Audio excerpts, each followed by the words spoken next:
Let's do a little thought experiment.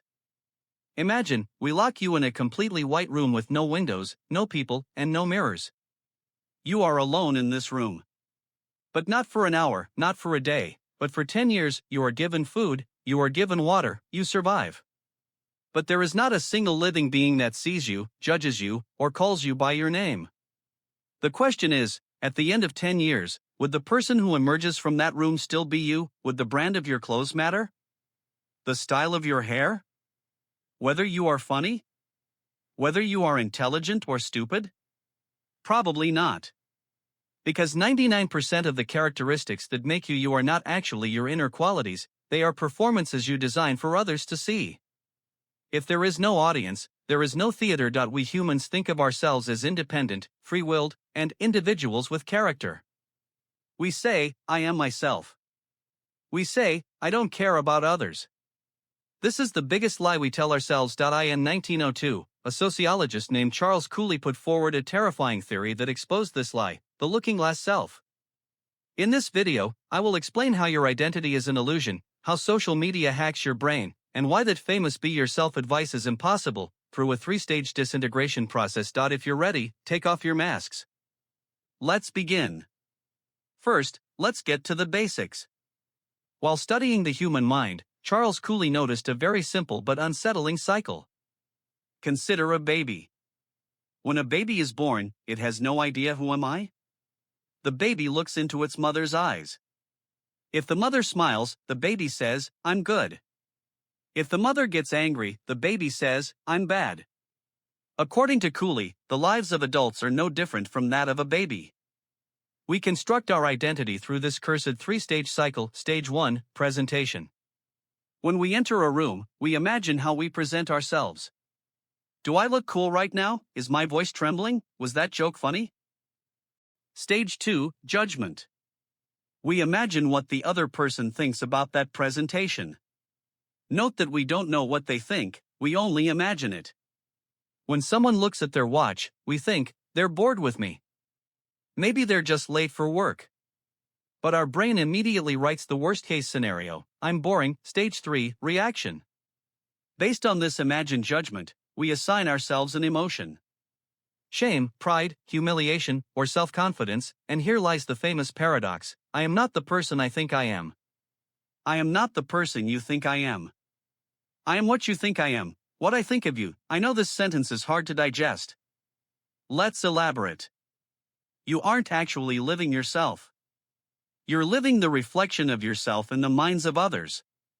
When you buy a garment, you're not looking at yourself in the mirror, but at the imagined gaze of the people who will see you in that garment. When you choose a job, you're not looking at whether you love the job, but at how much respect people will have when you hand them that business card. We are constantly ghosts living in the minds of others. And these ghosts are slowly killing the real us. 50 years after Cooley, another genius, Erving Goffman, entered the scene and made things even worse. Goffman said, life is a giant theater stage. According to him, our lives are divided into 2 parts, the front stage and the back stage. The front stage is where people are watching us. The workplace, school, cafe, street. Here, we are all actors. We have costumes, uniforms, branded clothes.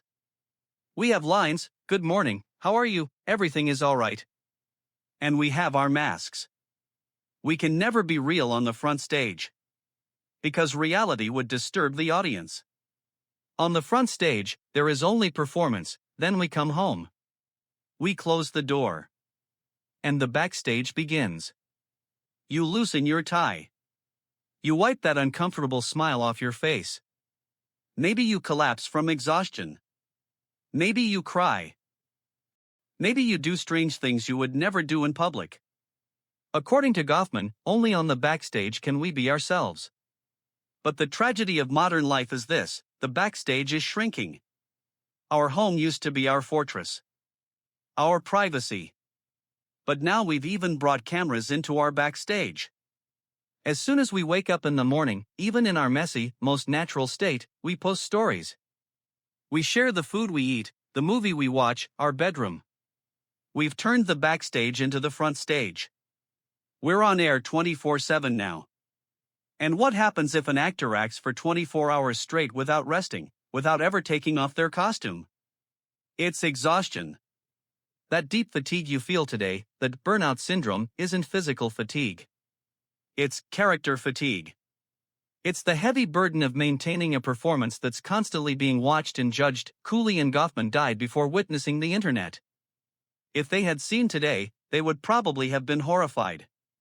Because that innocent social mirror they spoke of has today become a deadly weapon, a digital panopticon. Before, our mirror was limited. 50 people in the village, 30 people at school. If those 30 people didn't like us, we could change schools. But today? Today, that black screen we carry in our pockets throws us before billions of potential judges. Social media took the mirror self theory and added quantification to it. Before, you felt, do people like me? Now you know. You know with precise numbers. 120 likes. 3 comments. 500 followers. We have turned a person's self-worth into a stock market. Imagine, you had a wonderful day, you took a beautiful photo. You shared it. But it didn't get the attention you expected. Only 10 people liked it. What do you feel? At that moment, that photograph becomes ugly to you. That moment, that memory, loses its value. You might even delete the photograph. Why? The photograph hasn't changed. You haven't changed. The only thing that changed was the reflection in the mirror. Society, the algorithm, told you, this content is worthless, and you accepted this as I am worthless. This system has turned us into dopamine dogs. Pavlov's dog salivated when it heard the bell. We, too, expect confirmation when we hear a notification sound. And in this process, our own pleasures have completely disappeared. We no longer take vacations because we enjoy them, but because they are showable. We no longer eat because we enjoy it, but because it's photogenic. Our selves have become slaves to a digital avatar. So, at this point, we need to stop and ask the most terrifying question. If we peel away all these layers, if we erase your digital identity, if we take away your job title, if we peel away all the roles your friends, family, and society have imposed on you, layer by layer, like an onion, what remains at the center? Is there a pure, unspoiled, true you at the very bottom? Some philosophers, especially David Hume and Eastern philosophy, Buddhism, give a very shocking answer: no. A human being is like an onion. There is no core at the center. The onion is simply the sum of its layers. At the center is only nothingness. What we call self is actually a bundle of our memories, habits, and social roles. We don't have a fixed soul. We have a fluid process. That's why we are deathly afraid of loneliness.